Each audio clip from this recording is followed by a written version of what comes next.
Muy buenos días, mis hermanos. Como siempre es un gusto saludarles, dándole gracias a Dios y bendiciendo su santo nombre, porque se acercó a nuestra cama esta mañana, nos abrazó, nos besó, nos abrió los ojos y nos regala este precioso día para que hagamos mejor las cosas de como las hemos estado haciendo.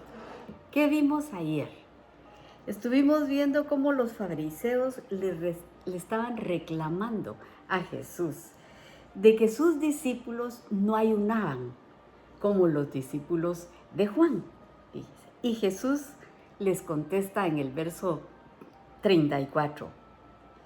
Les dice: ¿podéis hacer que los que están de bodas ayunen entre tanto el esposo está con ellos?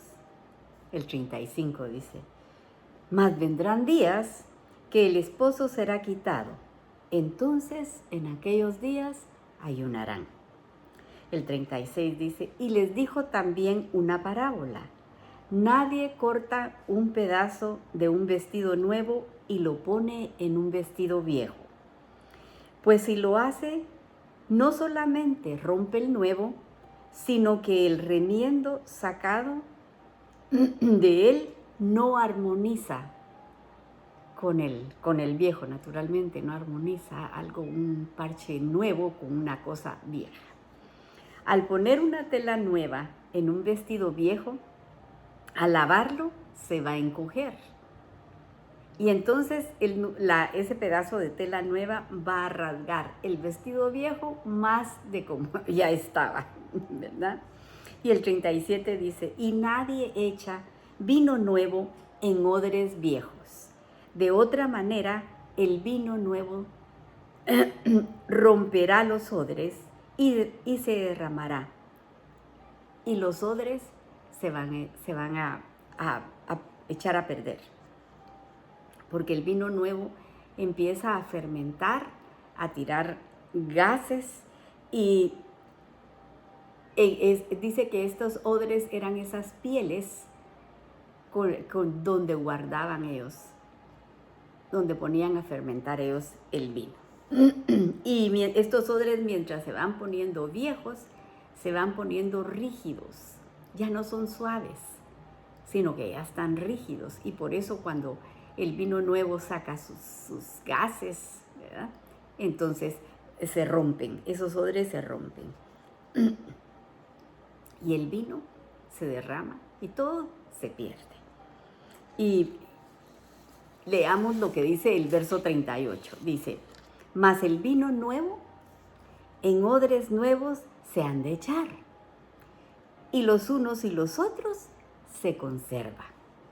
Entonces el vino nuevo en odres nuevos, para que se conserven, fíjese, y así no se pierda el vino, ¿verdad? Se conservan juntos. El 39 dice: y ninguno que beba del añejo quiere luego el nuevo, porque dice: el añejo es mejor. ¿Qué quiere decir todo esto?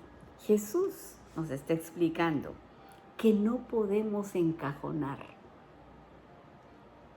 a Dios en dogmas y tradiciones, como estaban queriendo hacer estos fariseos. En lugar de ellos amoldarse a lo nuevo que Jesús traía, ellos están poniendo trampas y están queriendo encerrar a Dios en una caja con dogmas y tradiciones, de la manera que ellos hacían las cosas, así querían ellos que Jesús las hiciera. Y lo que Jesús está diciendo es que nadie hace estas cosas. Dice, en otras palabras, si Dios quiere hacer algo, si Él quiere trabajar en nuestro corazón, hacer algo por nosotros, entonces tenemos que estar nosotros abiertos a salir nosotros y de esas tradiciones y romper con esos antiguos moldes que teníamos. Eso es lo que viene a hacer Jesús en nuestra vida. Viene a romper esos moldes que teníamos equivocados. Viene a poner el vino nuevo en nosotros, fíjese. Debemos de estar abiertos a las cosas nuevas que Dios va a hacer en nuestra vida. No cerrarnos a nuestras tradiciones, fíjese. Jesús dijo, yo hago todo nuevo. Leamos cómo dice Apocalipsis, el capítulo 21, el verso 5 dice, y el que está sentado en el trono dijo, he aquí, yo hago todas las cosas nuevas. Y añadió, escribe estas palabras, son fieles y verdaderas. Amén. Así es, fíjese. Y aquí terminamos el capítulo 5 y empezamos el capítulo 6.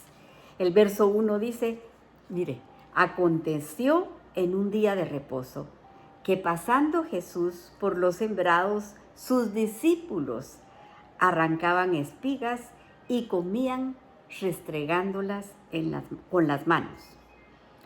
Y algunos de los fariseos siempre mirando, y algunos de los fariseos le dijeron, ¿por qué hacéis lo que no es lícito hacer en los días de reposo?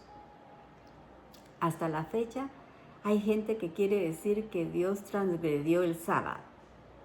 Él no transgredió la ley. Él nos vino a enseñar. Fíjese, ¿cómo nosotros podemos guardar? Dice, Lucas, como era un detallista, era muy detallista en lo que escribe, cuando él escribía. Entonces, es muy específico al decir que sus discípulos arrancaban y restregaban con las manos para sacar el trigo y comerlo. Al cortar y restregar con las manos o frotar con las manos, hacían dos acciones que estaban prohibidas en la tradición oral, no en la Torá, aclarando. Eso no estaba en la ley de Dios. Y en la tradición oral judía existe un manual, fíjese, de todas las leyes para los judíos, leyes prácticas.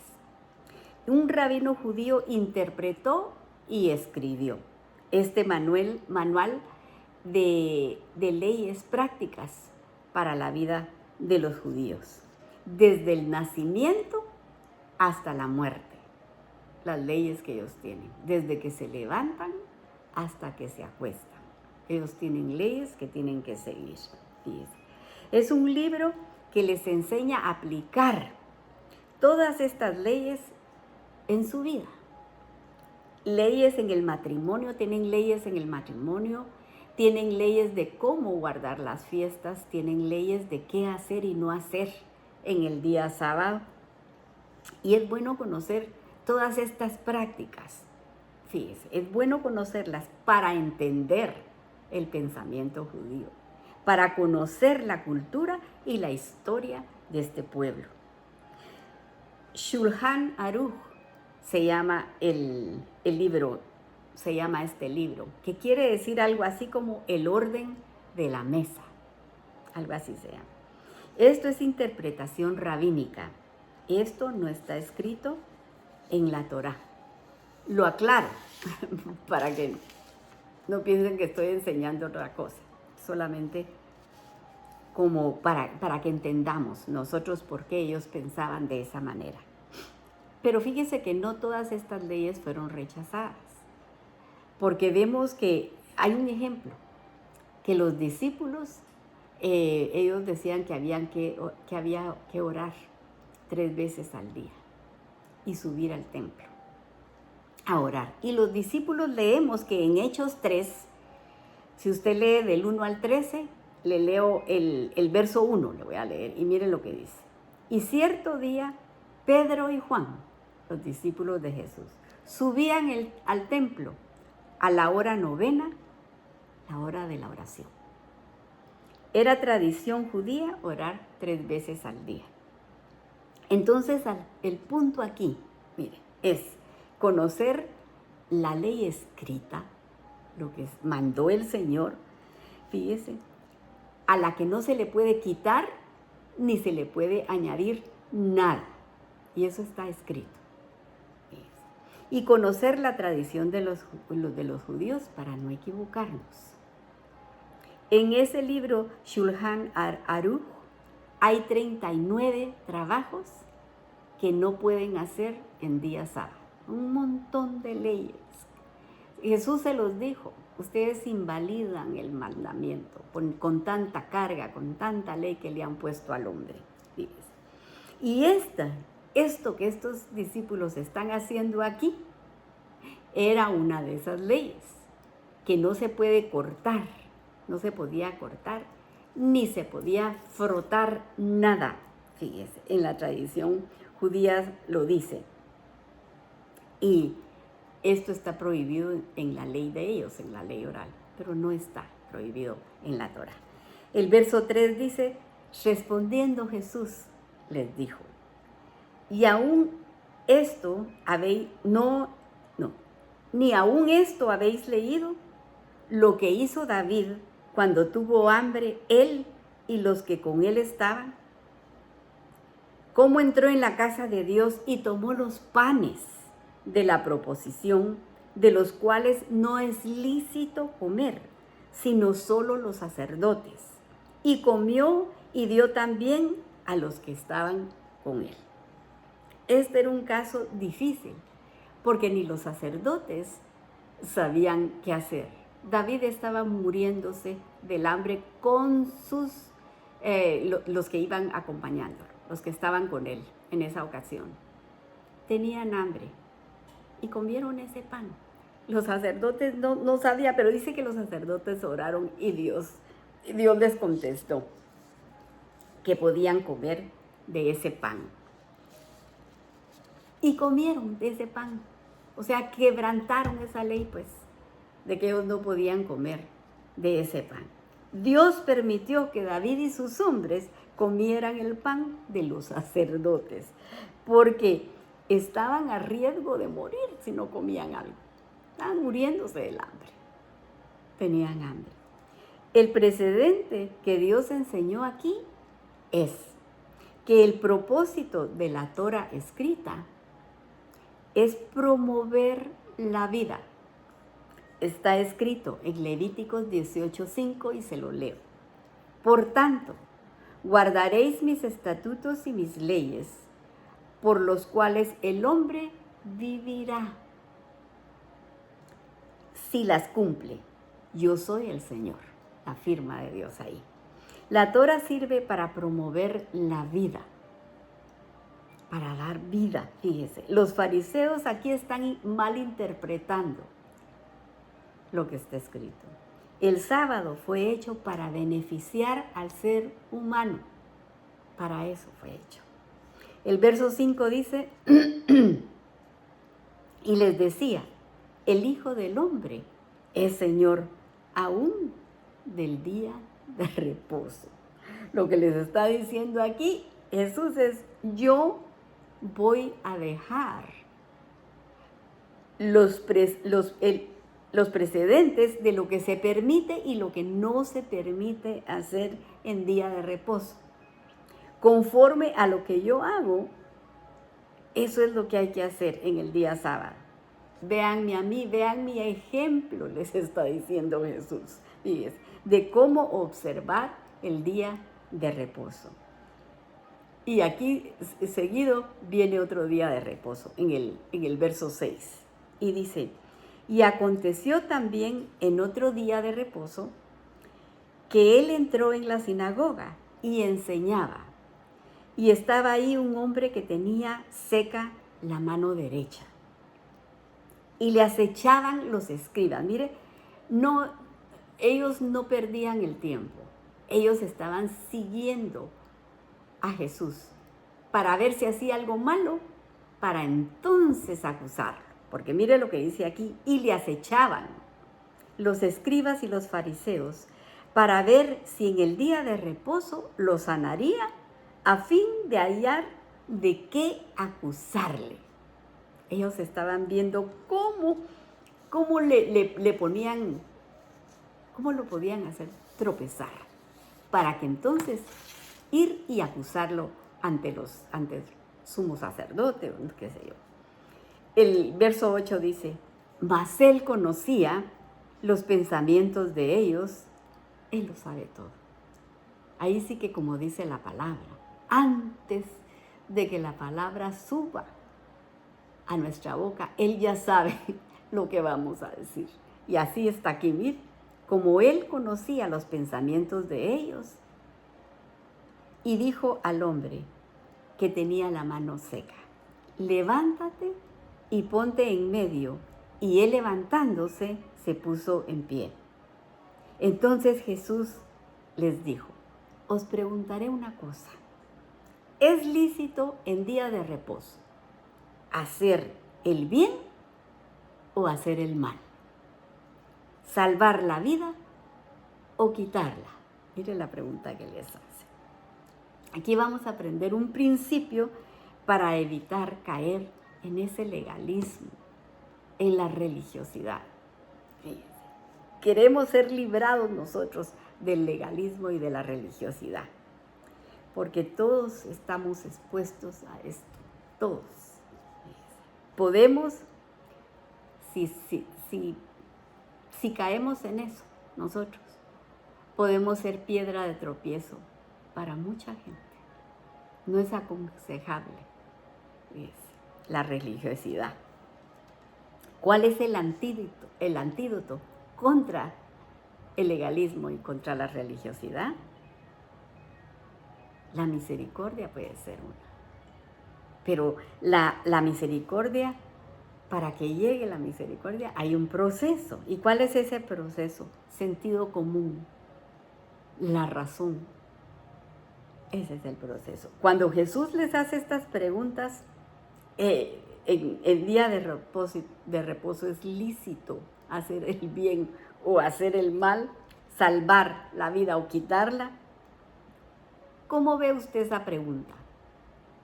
¿Cómo la oye usted?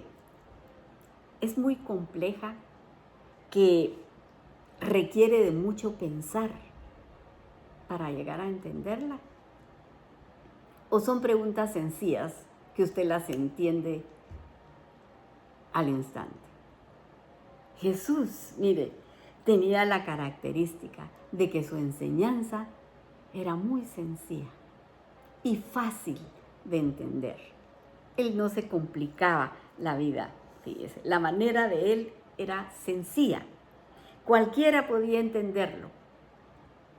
Así el rico como el más pobre, el niño como el adulto, podía entender lo que Dios enseñaba. Los doctores en la ley eran los que se hacían bolas, se complicaban con sus debates de qué era lo que se prohíbe y cómo guardar el día de reposo, haciendo y poniendo leyes que Dios no mandó. Ellos se complicaban la vida así. Leyes y mandamientos de hombre, les dice el Señor. Y viene Jesús y lo simplifica al máximo, donde todos lo podemos entender. No usa palabras difíciles, es tan sencillo. Sus palabras y sus ejemplos son tan sencillos. ¿Es lícito hacer el bien o hacer el mal en día de reposo? Mire, cómo les contestó. Y es tan sencillo como esto. Y dice que les hizo la pregunta, pero nadie contestó. Porque el verso 10 dice, y mirándolos a todos alrededor, dijo al hombre, extiende tu mano. Y él lo hizo así, y la mano fue restaurada.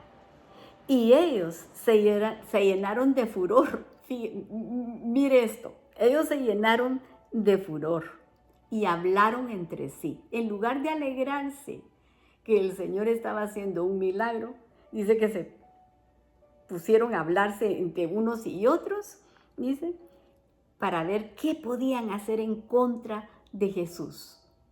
¿Qué podían hablar en contra de él? No podían hablar nada en su contra. nada, fíjese, pero ellos estaban aferrados a sus tradiciones y a sus dogmas, fíjese. Jesús los desafía de una manera tan sencilla porque los conceptos de Jesús no son conceptos complejos, difíciles de entender. Su enseñanza fue muy sencilla, donde la entendemos usted y yo perfectamente bien. Aquí lo dejamos, pero le vamos a dar gracias a Dios por las peticiones que nos ha contestado y las que están pendientes, únase aquí conmigo, venga aquí y ayúdeme a orar para que Él nos escuche y nos conteste pronto. Gracias te damos, Señor, que nos hables verso a verso. Gracias por la instrucción de tu palabra que nos ayuda a vivir en libertad. Nos acercamos a ti, Señor, para pedirte misericordia por las necesidades de tu pueblo. Y estamos orando por Israel, tu pueblo amado, para que pongas guardas alrededor de sus muros, pero rogándote, Señor, que les quites el velo para que puedan decir: bendito el que viene en el nombre de Jesús, del Señor. Y Dios mío, yo quiero poner a la Clarita, Señor, entre tus manos, porque son manos de amor. Padre Santo, yo te pido con todo mi corazón que tú la toques, Señor, y que la sanes, Padre. Te lo ruego con todo mi corazón. También te oro por Guatemala, Señor. Ayuda a los líderes a acercarse a ti, Padre, para que puedan gobernar Guatemala en paz y con justicia. También te estoy suplicando por Paola, esa operación que ella tiene pendiente, Señor. Por favor, sé tú con ella. Ayuda a Madison, Señor. Ella está pidiendo ayuda por liberación, está pidiendo liberación, Padre. Ayúdala, Padre Santo. Mándale ángeles a esta jovencita, Padre. Oramos por su salvación, Señor. Y te ruego por Gabriel. La mamá está rogando para que se aparte del vicio, para que pueda encontrar el camino y pueda seguirte. Ayúdala, Señor. Y te pongo a Leslie para que tú la sanes. Es tan jovencita, Señor. Pon tu mano preciosa. Sánala, Señor. También te pido una bendición para la venta de la casa de la hermana Mirna, allá en su país. Toma tú el control de esto, Padre, y bendice a este matrimonio. Por Gabriel, este jovencito con los riñones dañados, para que el Señor lo sane completamente. Y también te estamos pidiendo por Carlos, para que pueda sacar su licencia de constructor. Y Señor, te pongo a Javier Fernández en tus manos, Padre. Ayúdalo. Tú conoces su situación. Protégelo, Señor. Toca el corazón de Alicia, su esposa, y llénala de paz, para que ella vea que tú todavía haces milagros, Padre. Por la hermana Angelita, la mamá de Domingo, ayúdale con fortaleza, Señor, y salud. Ella es tu sierva, mi Señor. Bendícela con salud. Por Dylan Morales, este jovencito de 16 años, tiene agua en el cerebro, Señor, tócalo, sánalo. Por Iván y Avellán, seguimos orando con fe por sanidad para toda su familia. Por Amparo Ortega, por su salud, tócala, mi Señor. Y ponemos a estas personas diagnosticadas con cáncer, Señor. Por Jennifer Menéndez, apiádate de ella. Por Ana Bermúdez y Héctor Ahumada, con cáncer de hígado, sánalo, Señor. Por José, con cáncer de intestino, apiádate de él. Por Carla, con cáncer de ovario, pon tus manos, Señor. Por Irma Fábregas, bendícela con sanidad. Por Luis Miguel García, tócalo, Señor. Revélate a esta familia donde hay niños. Y Él es el sustento, Padre. Ayúdalo, mi Dios, sanándolo. Por Melania, que está en espera de un donante de riñón. Ayúdala, Padre amado. Y ponemos a nuestros queridos hermanos Molina, que son tus siervos, Señor, y todo lo hacen con alegría de corazón. Mándales ángeles a su casa, Señor, con un toque de sanidad. Y por ese grupo de jovencitas de Honduras que están siendo evangelizadas, las apartamos para tu reino. Y los jóvenes que nos escuchan a través del internet, Señor, atráelos a ti. Ellos son el futuro de la iglesia, Padre. Llámalos por nombre. Y te pido que bendigas a los emprendedores, a esas personas que quieren salir adelante con trabajo. Dales nuevas estrategias, prospéralos, Señor. Y Señor, te pongo a mis hermanas, la Clarita, Señor. Dale riñones nuevos, Padre. Por la Raquelita, Señor, destápale las arterias. Por la Caro, por la Susi, Señor. Mándales ángeles a sus casas, Señor, que las defiendan y que las cuiden, Padre Santísimo. Y por Audrey, sánala, ella es tu sierva, Señor. Por Carlos, por ese viaje que tiene a México para agosto, Señor. Llévalo con bendición y regrésalo con tu bendición, Padre. Por mi hijo Francisco, te agradezco que estés a su lado, mi Señor. Por Jordan, para que la mantengas rodeada de tus ángeles, que la cuiden y la defiendan, y le recuerden lo que aprendió de niña, para que no se desvíe del camino. Por Héctor Trabanino, por Leslie, que vuelvan en sí y puedan oír la voz de tu llamado, y que puedan entrar y cenar contigo. Y sé tú preparando a Pablo, para que te sirva en tu ministerio. Por Aarón, enséñale por las noches y aconséjalo, Señor. Por los matrimonios, tú estableciste la familia, bendícelos, Padre. Y por la audiencia de Guatemala, Centro y Suramérica, mandamos la bendición de tu palabra. Y si alguien escuchó y tocó su corazón, yo le aconsejo que se arrepienta de sus pecados, que pida perdón a Jesús para que sea Él quien le enseñe y lo guíe, y pueda heredar así la vida eterna. Porque todo lo pedimos en el precioso nombre de tu Hijo amado Jesús. Amén y amén. Que el Señor les bendiga, mis hermanos, si Él lo permite. Mañana a esta hora estamos abrazándonos con su preciosa palabra. Pero para el día de hoy, que Él mantenga su mano sobre la cabeza de cada uno de ustedes. Bendiciones.